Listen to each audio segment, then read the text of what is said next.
من يهده الله فلا مضل له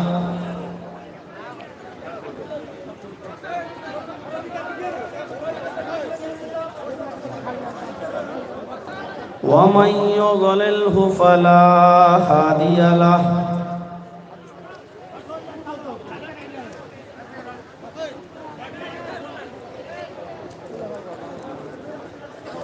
وأشهد أن لا إله إلا الله وحده لا شريك له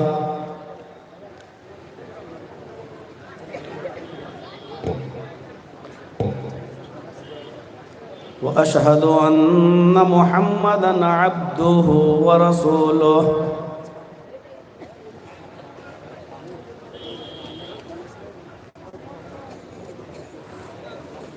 أما بعد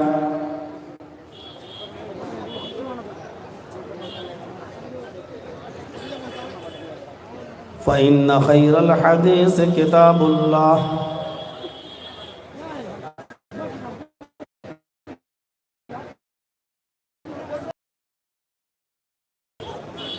وخير الهدي هدي محمد صلى الله عليه وسلم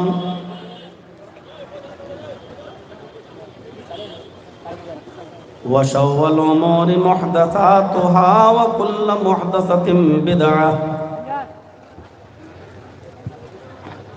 وكل بدعة ضلالة وكل ضلالة في النار.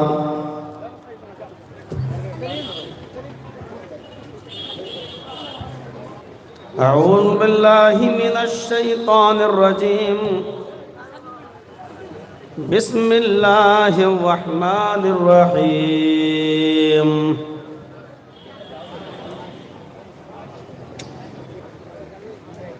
اقرأ باسم ربك الذي خلق خلق الإنسان من علق اقرأ وربك الأكرم الذي علم بالقلم علم الإنسان ما لم يعلم.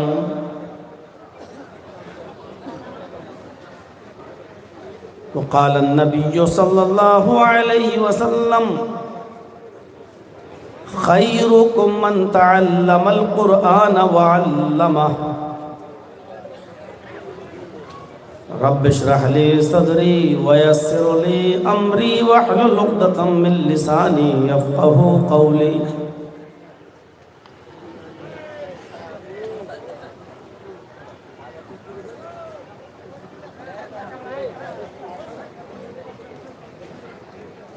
اس اجلاس کے صدر محترم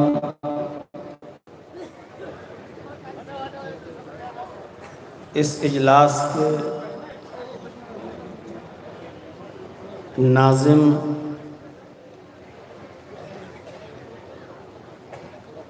اور اسٹیج پر بیٹھے ہوئے معزز معقر علماء کرام، مدرسے کے اساتذہ کرام،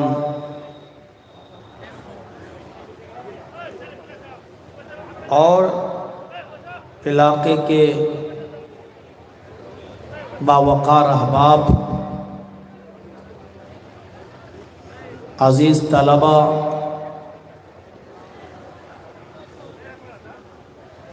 منجھلی پورنیہ اور اس کے اطراف و اکناف سے تشریف لائے ہوئے معزز سامعین حضرات،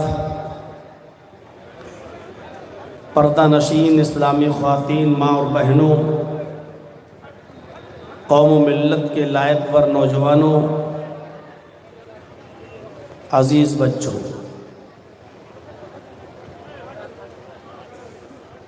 بڑی محنت و مشقت کے بعد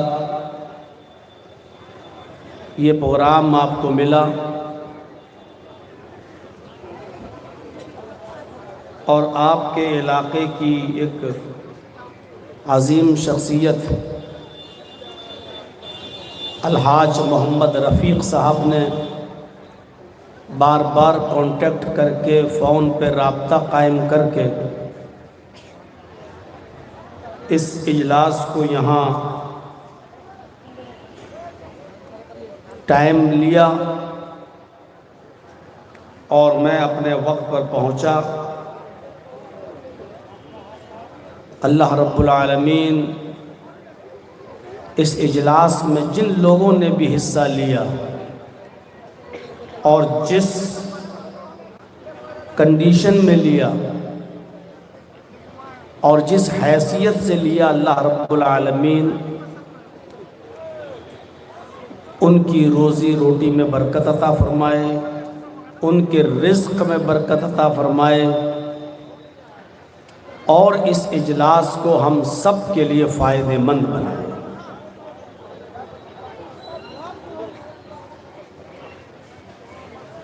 یہ یوٹیوب چینل والوں سے گزارش ہے کہ اپنے یہ نیچے کر لیں، دوسرے لوگوں کو ڈسٹرب ہو رہا ہے، آپ لوگ نیچے کر لیجئے، نہیں تو میں ابھی ہٹوا دیں گے، سارے ہم بند کروا دیں گے۔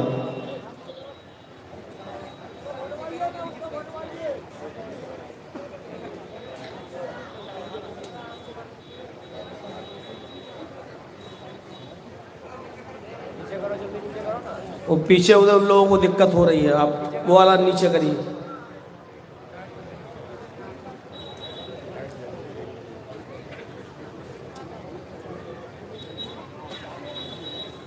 اور ایک لمبے عرصے کے بعد آپ کی اس بستی میں میرا آنا ہوا۔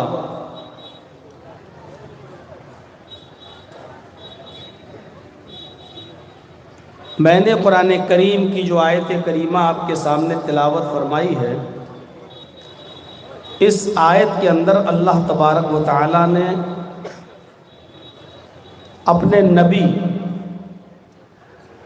محمد رسول اللہ صلی اللہ علیہ وسلم کو سب سے پہلے جو وحی اتاری ہے اپنے نبی پر، اس وحی کے اندر اللہ تعالیٰ نے سب سے پہلے پڑھنے کا حکم دیا ہے، علم سے جوڑا ہے، تعلیم سے وابستہ کیا ہے۔ میں اپنی تقریر میں آج آپ کو یہ بتانے کی کوشش کروں گا کہ اللہ تعالیٰ نے سب سے پہلے وحی کے اندر علم کی طرف اشارہ کیا ہے، اقرا۔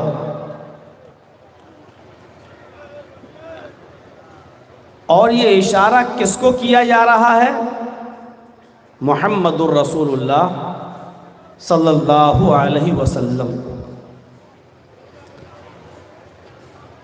اے نبی پڑھو اس رب کے نام سے جس نے پیدا کیا۔ پڑھنے کے لیے کس کو کہا جا رہا ہے؟ جس نے اپنی پوری زندگی کبھی کسی کے سامنے زانوِ تلمس طے نہیں کیا، شاگردگی حاصل نہیں، کسی مکتب میں الف با تا سا نہیں پڑھا، کسی اسکول میں ABCD نہیں پڑھی، جس کے بارے میں اللہ تبارک و تعالیٰ کہتا ہے کہ وہ نبی امی، هو الذی بعث فی الامیین رسولا منہم، ہم نے تمہیں وہ رسول دیا جو امی ہے۔ امی ماں کے پیٹ سے جو بچہ پیدا ہوتا ہے، جس طرح وہ بچہ لکھنا اور پڑھنا نہیں جانتا، محمد الرسول اللہ کو بالکل وہی کہا جا رہا، امی، ماں کے پیٹ سے پیدا ہونے والا بچہ جس طرح پڑھنا لکھنا نہیں جانتا، ویسے ہی محمد الرسول اللہ تھے۔ ان سے کہا جا رہا ہے پڑھو۔ یہ عجیب بات نہیں ہے؟ آپ کسی ان پڑھ شخص سے یہ کہیں کہ پڑھو تو لوگ یہ کہیں گے کہ دیکھیے یار، یا تو تم نہیں جانتے ہو اس شخص کو جس کو کہہ رہے ہو پڑھو، یا تو معلوم نہیں ہے تمہیں کہ وہ پڑھا لکھا نہیں ہے، یا پھر تم اس کا مذاق اڑا رہے ہو۔ لیکن یہاں دونوں ویسے کوئی باتیں نہیں ہیں۔ اللہ تعالیٰ جانتا ہے کہ محمد امی ہیں، ان پڑھ ہیں، لیکن اس کے باوجود کہہ رہا ہے کہ پڑھو۔ جبرائیل سے کہلوایا۔ اور جس طرح نرسری کے بچے کو ڈائریکٹ بائیولوجی، کیمسٹری اور فزکس نہیں پڑھایا جاتا، ایسے ہی محمد الرسول اللہ صلی اللہ علیہ وسلم سے ڈائریکٹ نہیں کہا جا رہا ہے کہ عربی گرامر پڑھو، عربی قواعد پڑھو، بلکہ کہا جا رہا پڑھو اس رب کے نام سے جس نے پیدا کیا۔ سب سے پہلے معرفت الہی کی طرف، اللہ رب العالمین کی معرفت حاصل کرنے کی طرف دعوت دی جا رہی ہے۔ بھائی آپ لوگ نہیں مانیں گے، یہ سب سے اوپر والے جو دو یہ ہے موبائل، ان کو آپ بند کروائیے، آپ ہٹا دیجئے۔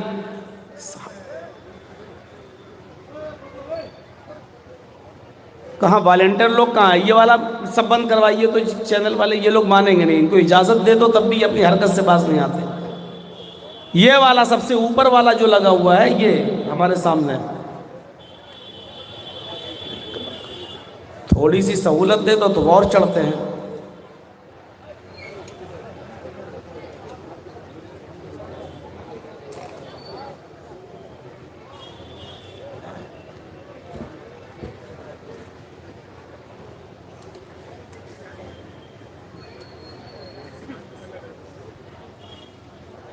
اس غار ہرا کے اندر یہ وحی نازل ہوتی ہے۔ آج بھی جو لوگ حج یا عمرہ کرنے کے لیے جاتے ہیں اور گئے ہوں گے، انہوں نے جبل نور ضرور دیکھا ہوگا۔ جبل نور کی اونچی ٹاپ چوٹی پر وہ غار ہرا کا منظر ان کے آنکھوں کے سامنے ہوگا۔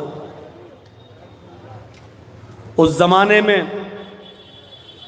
بڑا خطرناک راستہ تھا، آج تو تھوڑا سا راستہ بنا دیا گیا ہے، لوگ چڑھتے ہیں اور پہنچ جاتے ہیں وہاں تک، لیکن آج بھی وہاں جانے میں ڈر لگتا ہے۔ بہت اونچائی پر ہے غار ہرا، لیکن تھوڑا سا راستہ کاٹ پیٹ کے بنا دیا گیا ہے، وہاں تک لوگ پہنچ جاتے ہیں۔ لیکن 60 65 70 سال کا آدمی آج بھی وہاں جانے کا نام نہیں لیتا ہے، نہیں چڑھتا۔ اور اس زمانے میں 1400 سال پہلے جب راستہ بنا ہوا نہیں تھا اور ایسے ہی یہ پکڑ لیا، وہ پہاڑ پکڑا، یہ پتھر پہ پیر رکھا، اور اس طریقے سے جب چڑھا جاتا تھا، اور پھر اتنی اونچائی پر، اور لائٹوں کا زمانہ نہیں تھا، قمقموں کا زمانہ نہیں تھا۔ اس زمانے میں اللہ کے نبی صلی اللہ علیہ وسلم کئی دن کا کھانا لے کر جاتے تھے، اور اس غار ہرا کے اندر آپ اللہ کی عبادت میں مصروف رہتے تھے۔ یہ اس زمانے کی بات بتا رہا ہوں۔ آج تو لائٹیں لگ گئی ہیں، آج تو قمقمے جلتے ہیں، آج تو راستہ بنا دیا گیا ہے، آپ چڑھ گئے، آرام سے پہنچ گئے۔ اس زمانے میں جب دشوار کن راستہ تھا، سیدھے اور چڑھ کر کئی دن تک اس غار میں اللہ کے نبی رہتے تھے، رات بھی وہیں گزارتے تھے۔ رمضان کی ایک رات آئی جس کو لیلۃ القدر کہہ دیا گیا ہے۔ اس رمضان کی رات کے اندر جبرائیل امین انسانی شکل میں داخل ہوتے ہیں غار ہرا میں، اور غار ہرا میں داخل ہونے کے بعد محمد الرسول اللہ صلی اللہ علیہ وسلم کے پاس جا کر بیٹھ جاتے ہیں۔ اب پڑھیے بخاری شریف کتاب و بدء الوحی کے الفاظ۔ نبی اکرم کے پاس بیٹھ گئے، اللہ کے نبی کو معلوم نہیں کہ یہ جبریل ہیں، یہ فرشتہ ہے، اور نہ اس سے پہلے کبھی کسی فرشتے سے آپ کی ملاقات ہوئی۔ اچانک انسانی شکل میں آیا جبرائیل، اور آنے کے بعد محمد الرسول اللہ کے پاس بیٹھ گیا اور بیٹھ کر کہنے لگا اقرا یا محمد، اے محمد پڑھو، اقرا یا محمد، اے محمد پڑھو۔ محمد الرسول اللہ جواب دیتے ہیں مانا بقاری، میں پڑھا ہوا نہیں ہوں۔ بھائی جرجیس کو اگر کسی نے پڑھایا نہ ہو اور میں ان پڑھ ہوں اور آپ اس سے کہیں کہ پڑھو، یا ایسے کوئی کتاب لے اور کہیں کہ پڑھو، تو ہم کیا کہیں گے؟ ارے صاحب میں پڑھا ہوا نہیں، مجھے پڑھنا نہیں آتا۔ تو محمد الرسول اللہ نے وہی جواب دیا جبرائیل سے، تم مجھ سے کہہ رہے ہو پڑھو، مانا بقاری، میں پڑھا ہوا نہیں ہوں۔ حضرت جبرائیل مسکرائے اور محمد الرسول اللہ کو، محمد ابن عبداللہ کو پکڑا اور اپنے سینے سے لگایا اور زور سے دبایا، ایسے پکڑ کے زور سے دبایا۔ فرشتے کی طاقت۔ اللہ کے نبی فرماتے ہیں جب جبریل نے مجھے اپنے سینے سے دبوچا اور کس کے جب دبایا، پریس کیا مجھے، لقد خشیت علی نفسی، مجھے ایسا محسوس ہوا کہ کہیں میری جان نہ نکل جائے، کہیں میری جان نہ چلی جائے، اتنی تیز دبایا اور چھوڑ دیا۔ اور چھوڑنے کے بعد کہا پھر وہی سوال، اقرا یا محمد، آئے محمد پڑھو۔ اللہ کے نبی فرماتے ہیں مانا بقاری، تم مجھ سے پھر پڑھنے کے لیے کہہ رہے ہو، میں پڑھنا نہیں جانتا، میں پڑھا ہوا نہیں ہوں۔ جبریل نے دوبارہ پکڑا، سینے سے لگایا اور زور سے پریس کیا، زور سے دبایا، اور دبانے کے بعد پھر چھوڑ دیا۔ اللہ کے نبی فرماتے ہیں دوبارہ جب دبایا تب بھی مجھے ایسا لگا کہیں میری جان نہ چلی جائے، پھر چھوڑ دیا۔ چھوڑنے کے بعد پھر وہی سوال کیا، اقرا یا محمد، اے محمد پڑھو۔ اللہ کے نبی کہتے ہیں وہ بار بار مجھ سے پڑھنے کے لیے کہنے والے، کیوں مجھ کو بار بار پڑھنے کے لیے کہہ رہے ہو؟ میں پڑھا ہوا نہیں ہوں۔ جب میں پیدا ہوا تو میں نے اپنے باپ کا چہرہ نہیں دیکھا، جب میں دنیا میں آیا، میں اپنی ماں کے پیٹ سے باہر آیا تو میں نے باپ کا چہرہ نہیں دیکھا۔ میرے باپ میرے پیدا ہونے سے 2 مہینے پہلے ہی انتقال کر گئے، اور جب میں 6 سال کا ہوا تو میری ماں بھی مجھے چھوڑ کے چلی گئی۔ جب میری عمر 6 سال کی ہوئی تو میری ماں بھی مجھے چھوڑ کے چلی گئی۔ 6 سال کی عمر میں در یتیم ہو گیا، باپ بھی چلا گیا، ماں بھی چلی گئی۔ باپ تو پیدا ہونے سے پہلے ہی چلا گیا، اور 6 سال کی عمر میں مجھے میری ماں نے بھی چھوڑ دیا۔ جب میں 8 سال کا ہوا تو میری پرورش کرنے والا میرا دادا عبد المطلب بھی مجھے اس دنیا میں چھوڑ کے چلا گیا۔ نہ مجھے میرا باپ ملا جو مجھے پڑھا سکے، نہ میری ماں نے مجھے پڑھایا، نہ میرے دادا نے مجھے پڑھایا۔ ماں انا بقاری، میں پڑھا ہوا نہیں ہوں، تم مجھ سے بار بار کہتے ہو پڑھو، میں پڑھنا نہیں جانتا۔ بعض روایتوں میں آتا ہے آئے پڑھنے کے لیے بار بار کہنے والے، تم ہی بتاؤ ماذا اقراؤ، کہ میں کیا پڑھوں، ماذا اقراؤ، میں کیا پڑھوں۔ تم مجھ سے بار بار پڑھنے کے لیے کہتے ہو تو تم ہی بتاؤ میں کیا پڑھوں۔ مجھے پڑھانے والا نہ باپ تھا، نہ ماں تھی، نہ دادا تھا، نہ چاچا، مجھے کسی نے نہیں پڑھایا، اور تم بار بار کہتے ہو پڑھو، اور میں کہتا ہوں میں پڑھنا نہیں جانتا، تو تم مجھے دباتے ہو اور چھوڑ دیتے ہو، تو تم ہی بتاؤ کہ میں کیا پڑھوں؟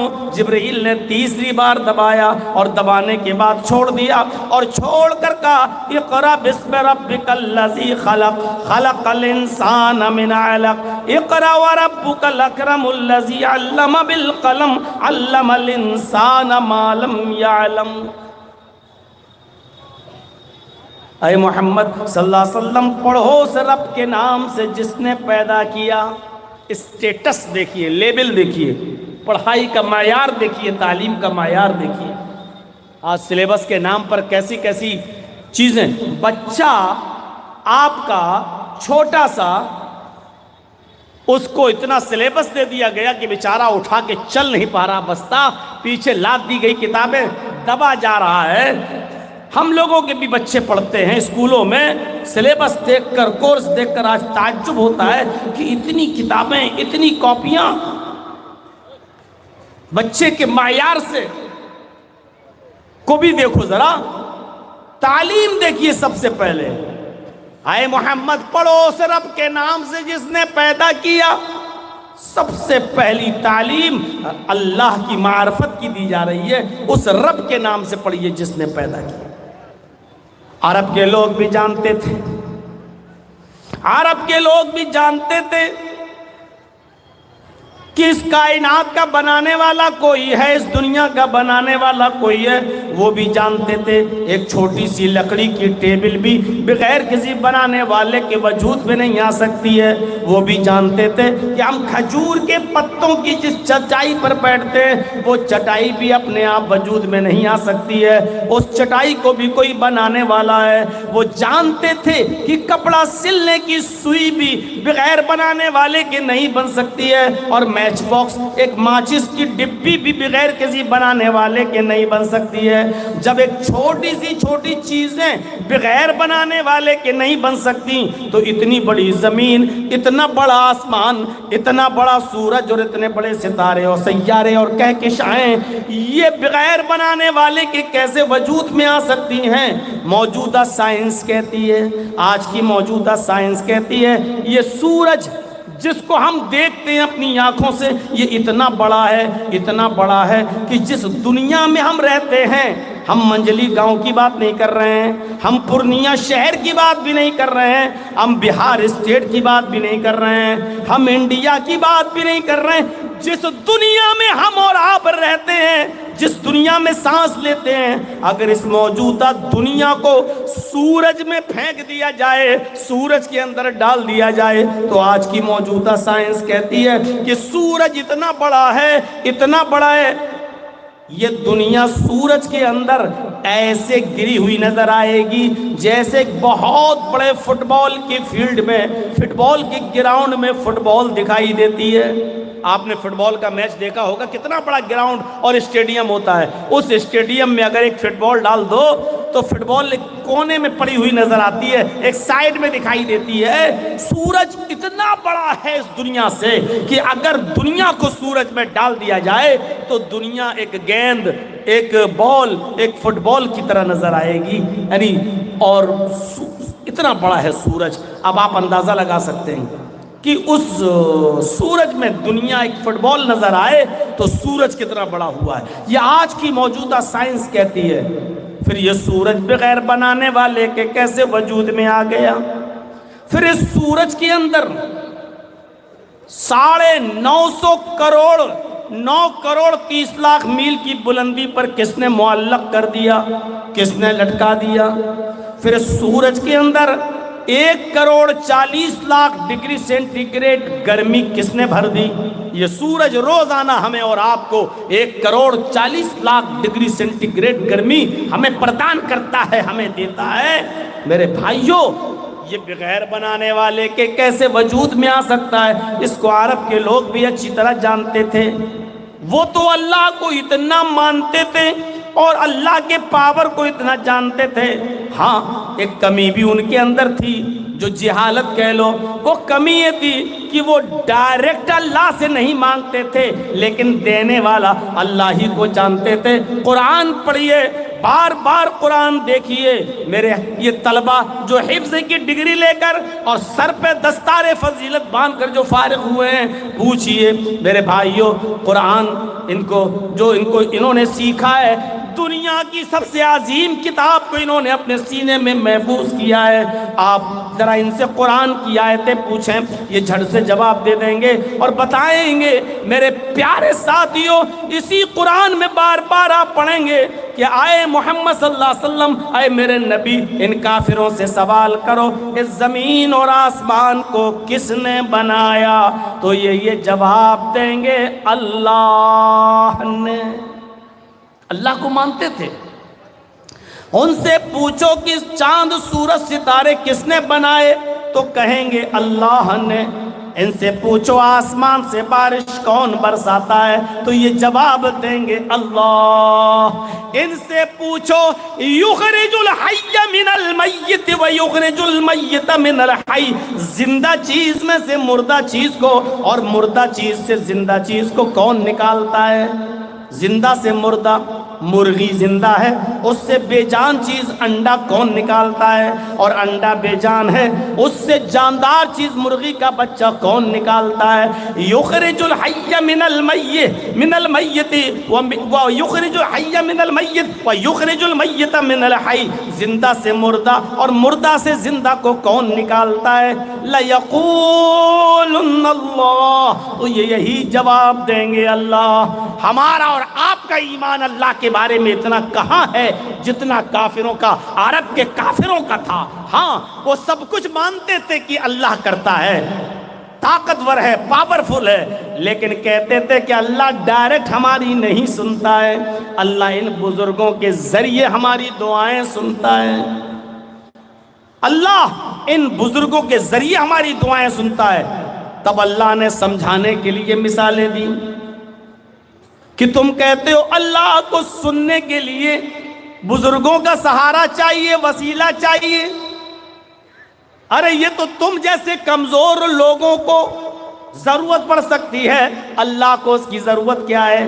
جرجی صاحب کی زبان اتنی ہائی فائی نہیں ہے، کمزور ہے، اس لیے وہ اپنی آواز اتنی زور سے 15,000 20,000 کے مجمع تک نہیں پہنچا سکتے ہیں۔ تب جرجیت صاحب کو مائک کی ضرورت ہے۔ آپ کے کان بہت کمزور ہیں، اتنی دور سے میری آواز بغیر مائک کے نہیں سن سکتے، اس لیے آپ کو بھی مائک اور ہارن کی ضرورت ہے۔ ارے آپ کمزور، سنانے والا کمزور، سننے والا بھی کمزور، تب سہارے کی ضرورت پڑتی ہے۔ لیکن اللہ کو پکارو، تم سب کمزور ہو میرے بندو، تمہاری آواز مجھ تک نہیں آ سکتی ہے، تم بہت کمزور ہو، لیکن میں سننے والا ہوں، میں کمزور نہیں ہوں، میں تمہاری آواز کو آسمان کی بلندیوں سے بھی سن لیتا ہوں۔ اوہ لوگو سنو، یہ پہلا آسمان اتنی بلندی پر ہے جس کا اندازہ ہم اور آپ نہیں لگا سکتے ہیں۔ اس آسمان کے نیچے 3 کہکشائیں ہیں، ایک قریبی کہکشاں، ایک درمیان میں میڈیم بیچ میں کہکشاں، اور ایک سب سے دور والی کہکشاں۔ یہ مان ہی نہیں سکتے یہ لوگ، یہی سب کہلوانا تھا نا، یہی سب ڈسٹرب کرانا ہے آپ لوگوں کو۔ میں اسی لیے یوٹیوب چینل والوں کو بند کرا دیا تھا میں نے۔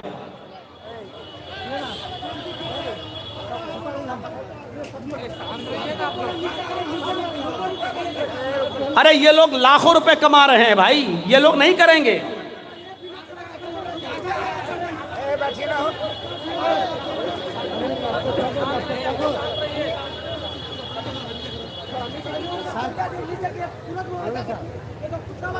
ڈسٹرب کرتے ہیں یار،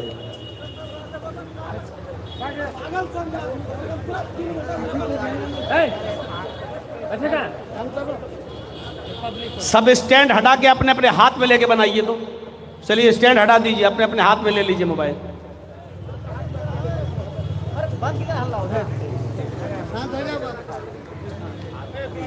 یہ سب کام پہلے سے ہونا چاہیے تھا یار، آپ سب کا بن جانے دیا اور میرے نام پر پھر آپ لوگ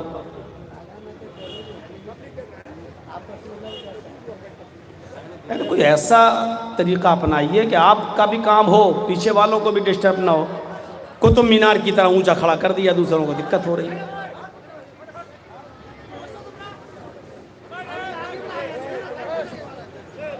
اے بچوں، جس کو ابھی جانا ہو چلے جاؤ، بیچ میں ہم نہیں جانے دیں گے اٹھ کے۔ تو میں عرض یہ کر رہا تھا، سنیے، اب آپ تھوڑا سا ڈسٹرب مت کریے، اب تھوڑا سا موڈ بن رہا تھا تو اب آپ لوگوں نے موڈ بگاڑ دیا۔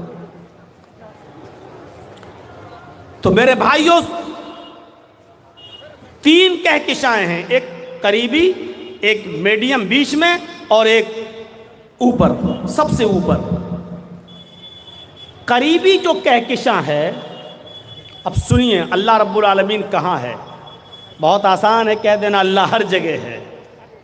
لوگ عقیدہ رکھتے ہیں، یہ شرکی عقیدہ ہے، اللہ ہر جگہ۔ اللہ ہر جگہ نہیں ہے، اپنے عقیدے کی اصلاح کر لو۔ اللہ عرش پر ہے، ثم استوى علی العرش، اللہ عرش پر ہے۔ اگر آپ نے کہہ دیا اللہ ہر جگہ ہے تو کیا نالیوں میں بھی اللہ ہے؟ کیا لیٹرین میں بھی اللہ ہے؟ کیا کتے کے جسم میں بھی اللہ ہے؟ یہ تو کافر اور مشرکوں کا عقیدہ ہے، ہمارے غیر مسلم بھائیوں کا عقیدہ ہے۔ وہ کہتے ہیں آتما اور پرماتما دونوں ایک ہی ہے، ایشورتو کا منشیتو میں پرڑت ہونا۔ وہ کہتے ہیں کہ یہ انسان کے اندر جو روح ہے یہی اللہ ہے، یہی ایشور ہے۔ ہر انسان کے اندر جو روح ہے وہی ایشور، وہی اللہ۔ اور وہ کہتے ہیں کہ اللہ ہر جگہ ہے، ہر جگہ۔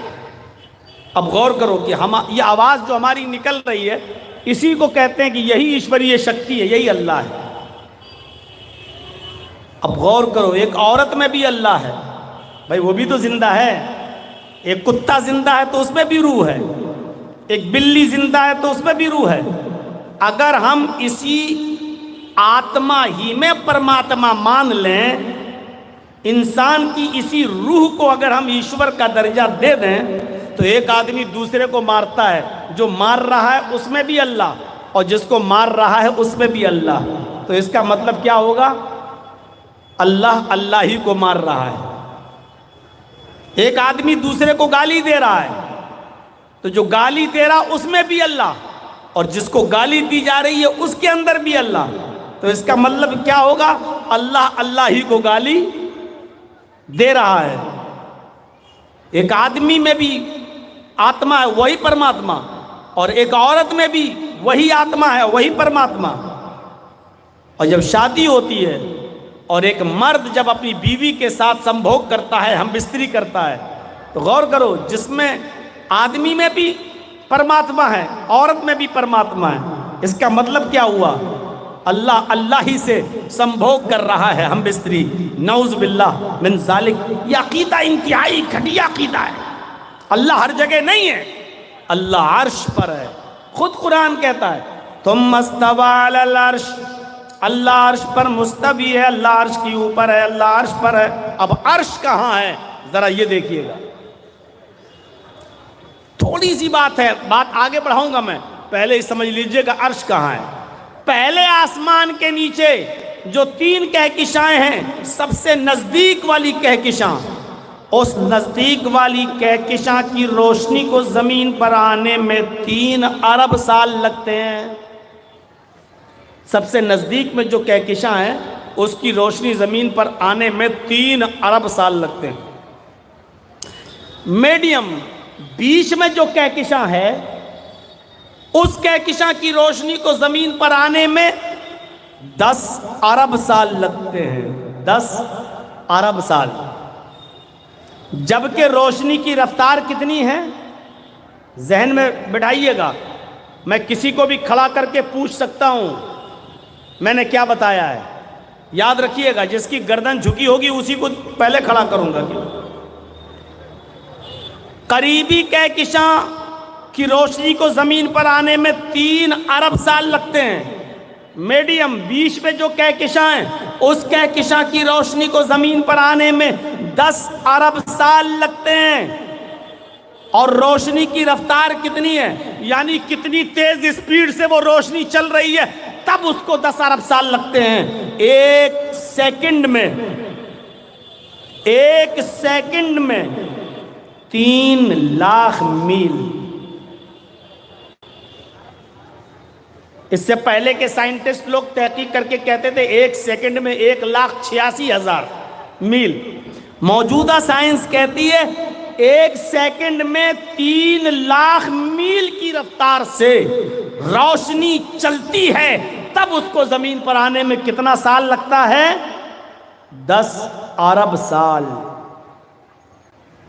آنکھ بند کرو کھولو، 1 سیکنڈ ہو گیا۔ آنکھ بند کرو کھولو، 1 سیکنڈ ہو گیا۔ اتنی دیر میں کتنی رفتار طے کر لی روشنی نے؟ 3 لاکھ میل۔ 60 سیکنڈ میں 1 منٹ میں کتنی رفتار ہو گئی؟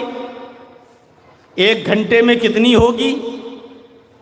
1 دن میں کتنی ہوگی؟ 1 ہفتے میں کتنی ہوگی؟ 1 مہینے میں کتنی ہوگی؟ 1 سال میں کتنی ہوگی؟ 1000 سال میں کتنی ہوگی؟ 1 لاکھ سال میں کتنی ہوگی؟ 1 ارب سال میں کتنی ہوگی؟ 10 ارب سال لگتے ہیں۔ جبکہ یہ بیچ والی کہکشاں ہیں، ابھی اس سے اوپر سب سے آخری کہکشاں تو ابھی باقی ہے۔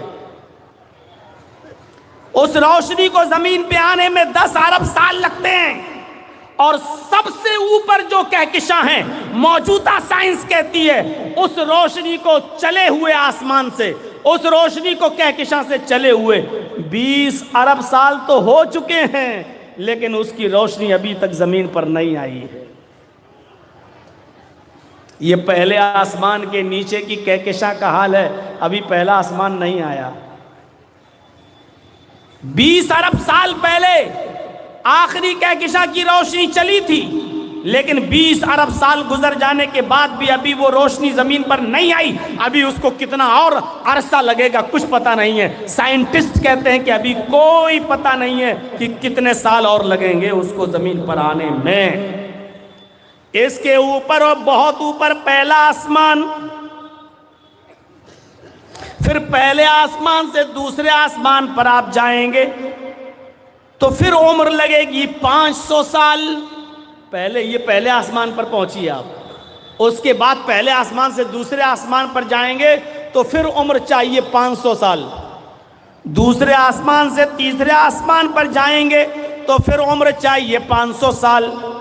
تیسرے آسمان سے چوتھے آسمان پر جائیے، پھر عمر چاہیے 500 سال۔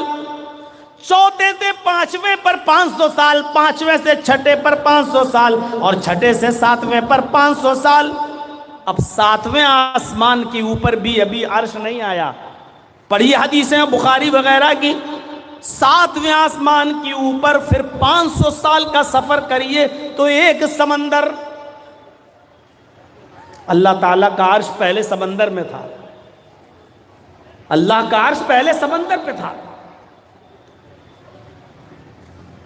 حدیثیں ہمیں یہی بتاتی ہیں، ساتویں آسمان پر سفر کرنے کے بعد 500 سال کا، اس کے بعد میں آئے گا سمندر، پھر اس سمندر کو کراس کریے 500 سال میں، اس کے بعد پھر سفر کریے، سمندر کو کراس کرنے کے بعد پھر عرش کا نمبر آتا ہے، پھر سفر کریے 500 سال کا، پھر اللہ کا عرش۔ اس عرش پر اللہ، جب اوس بن صامت نے اپنی بیوی خولہ بنت ثعلبہ سے زہار کر لیا، جب اوس بن صامت نے اپنی بیوی خولہ بنت ثعلبہ کو اپنے اوپر ماں کی طرح حرام کر لیا، اور سنیے منظر، انت علیہ کظہر امی، غصے میں کہہ دیا تو مجھ پر میری ماں کی طرح حرام ہو گئی۔ غصہ ٹھنڈا ہوا تو اللہ کے نبی کے پاس بھیجا، دروازہ کھٹکھٹایا، اللہ کے نبی نے دروازہ کھولا، اور جیسے ہی دروازہ کھولا تو حضرت عائشہ کھڑی ہیں۔ خولہ بنت ثعلبہ کہتی ہیں میں آپ کے نبی سے، اللہ کے رسول سے میں ملنے آئی ہوں، اجازت ملتی ہے۔ اللہ کے نبی اور خولہ بنت ثعلبہ گفتگو کر رہے ہیں۔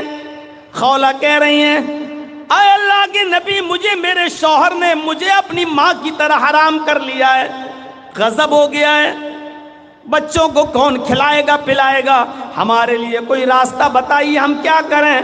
اللہ کے نبی فرماتے ہیں اب کوئی راستہ نہیں ہے، اب تم اپنے شوہر پر حرام ہو چکی ہو، تم ان کے لیے جائز نہیں ہو، اب تو تم حرام ہو چکی ہو۔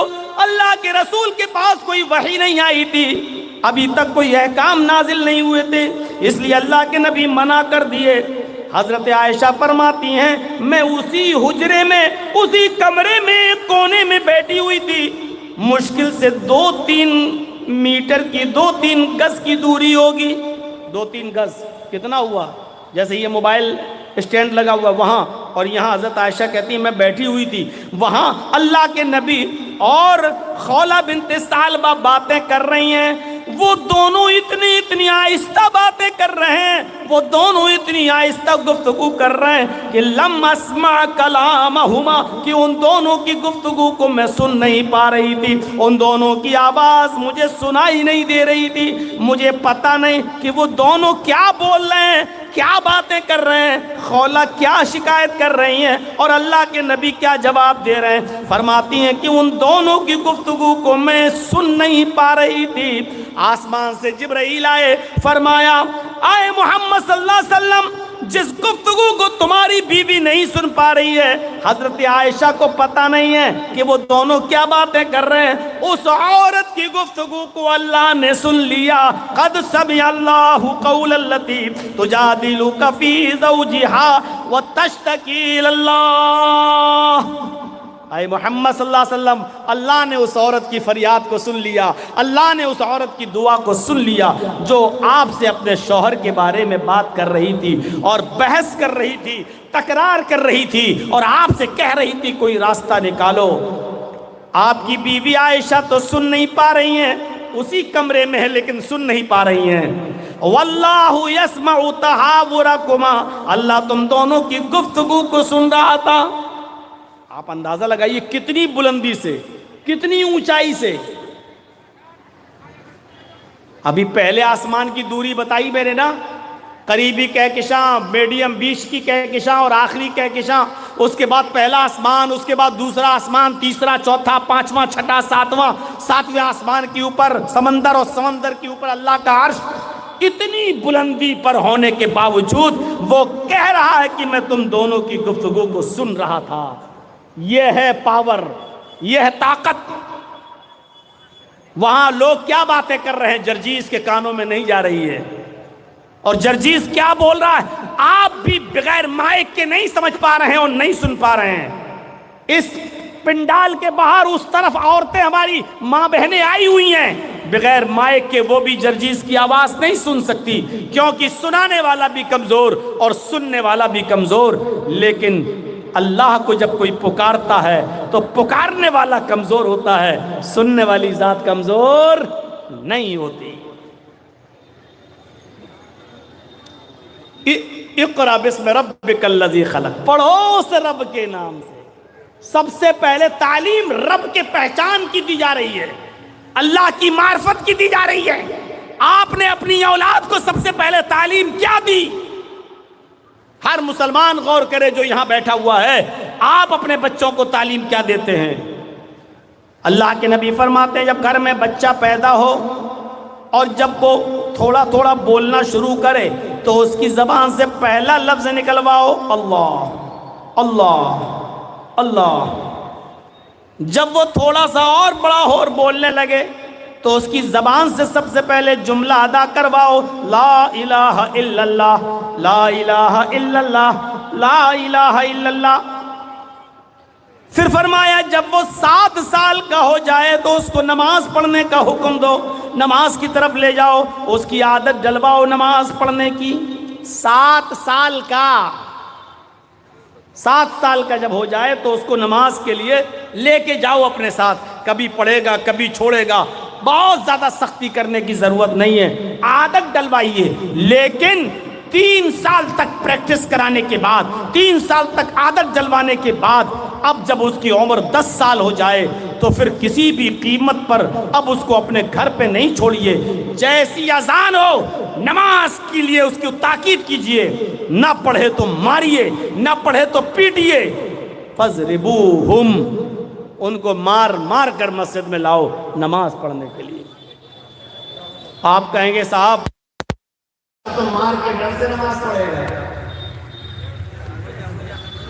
آج کل بہت یہی تو سوال ہوتے ہیں نا، مولانا مدرسے میں جو بچے پڑھتے ہیں بیچارے اٹھنا تھوڑی چاہتے فجر میں، وہ تو استاذ کے ڈر سے نماز پڑھ لیتے ہیں۔ آپ کی بات اپنی جگہ پر صحیح ہے، لیکن اس کا مطلب کیا ہے کہ عادت ڈلوانا چھوڑ دیا جائے؟ نہیں، عادت ڈلوائی جائے گی۔ 7 سال سے لے کر 10 سال تک پریکٹس کراؤ، اور 10